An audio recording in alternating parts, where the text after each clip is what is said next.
Dari aspek lahiriah, hebatan kambing apa hebatan anjing?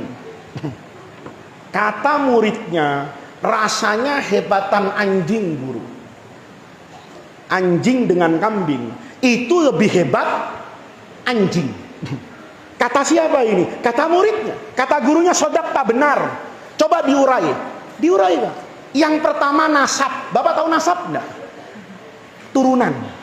Ya, kan kalau di Jawa itu ada bangsawan, dikasih raden. Bangsawan itu nasabnya bagus. Biasanya bapaknya raja. Makanya dinamakan bangsawan, bangsa yang ada di awan, tinggi dia. Ya, kalau kita ini bangsa bumi, Pak, di bawah. Ya, kalau bangsawan itu bangsa yang ada di awan, tinggi dia. Nah, nasab itu kadang-kadang kan menentukan terhormat atau tidak terhormatnya orang. Kadang anak kiai itu dihormati, Pak. Anak Andre Guruta itu dihormati.